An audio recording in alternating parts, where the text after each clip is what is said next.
Ch.14. That night, as Stanley lay on the scratchy and smelly cot, he tried to figure out what he could have done differently, but there was nothing he could do. For once in his unlucky life, he was in the right place at the right time, and it still didn't help him.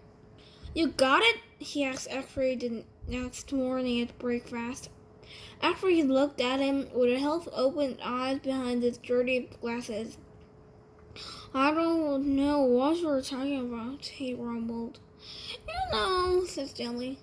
"No, I don't know," Alfred snapped. "So just leave me alone, okay? I don't want to talk to you." Stanley didn't say another word. Mr. Sir marched the boys out to the lake, chewing sunflower seeds along the way and spitting out the shells.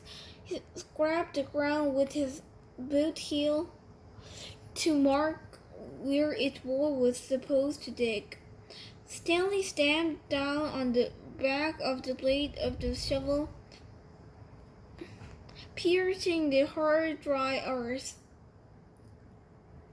He couldn't figure out why Alfred snapped at him. If he wasn't going to produce the tube, why did he make Stanley give it to him? Was he just going to keep it? The tube was gold in color, but Stanley didn't think it was real gold. The water truck came a little after sunrise. Stanley finished his last drop of water and stamped up out of his hole. At this time of day, Stanley sometimes could see some distant hills or mountains on the other side of the lake. They were only visible for a short while and would soon disappear behind the heat and dirt. The truck stumped and the dust cloud drifted past it. Alfred took his place at the front of the line. Mr. Pendanski filled his canteen. "Thanks, Mom," Alfred said. He didn't mention the tube. Mr. Pendanski filled all the canteens, then climbed back into the cab of the pickup. He still had to bring the water to Group D. Stanley could see them digging about 200 years ago. Yards away. "Mr. Pendanski," Alfred shouted from his hole. "Wait, Mr. Pendanski, I think I might have found something." The boys all followed Mr. Pendanski as he walked over to Alfred's hole. Stanley could see the gold tube sticking out of some dirt on the end of Alfred's shovel.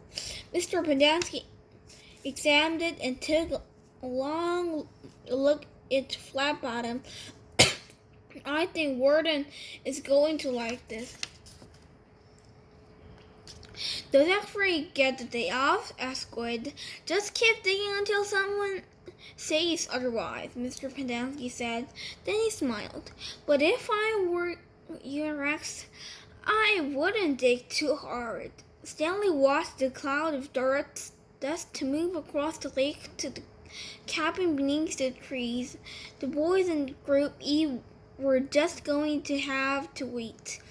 It didn't take long to the pickup to return. Mr. Pendanski stepped out of the cab. A tall woman with red hair stepped out of the passenger side. She looked even taller than she was since Stanley was down in his hole.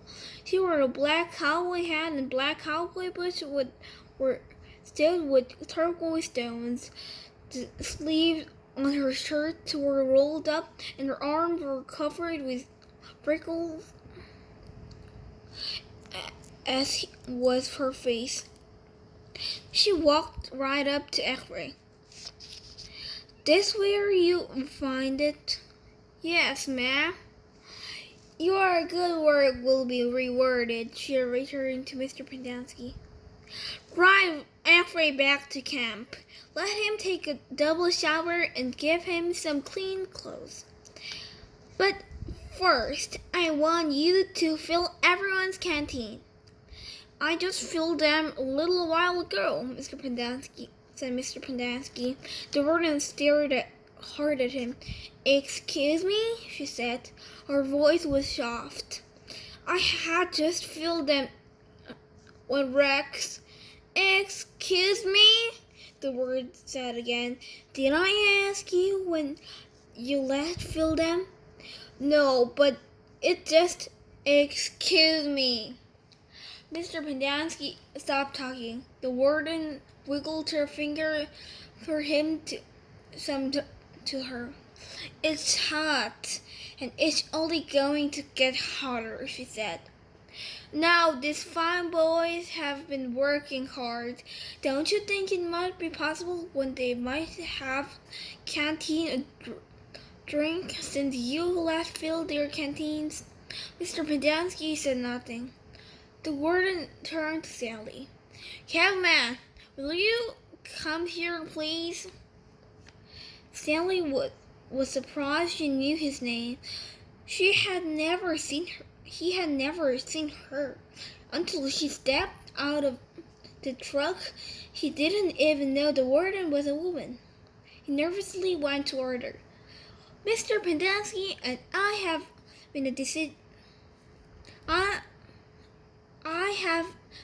been having a discussion. Have you taken a drink since Mr. Pendanski let fill your canteen? Sally didn't want to cause any trouble for Mr. Pendanski. I still got plenty left, he said. Excuse me? He stopped. Yeah, I bring some. Thank you. May I see your canteen, please? Sally handed it to her. Her fingernails were painted a dark red. Her gently shook the canteen, letting her water swish inside the plastic container. Did you hear the empty spaces? She asked. Yes, said Mr. Pendanski. Then fill it, she said. And the next time I tell you to do something, I expect to do it without questioning my authority. If it's too much trouble for you to fill a canteen, I'll give you a shovel. You can dig the hole and the caveman can fill your canteen. She turned back to Stanley. I don't think what would be too much trouble for you, would it? No, said Stanley. So what will it be? She asked Mr. Pendanski. Do you want to fill the canteens or do you want to dig?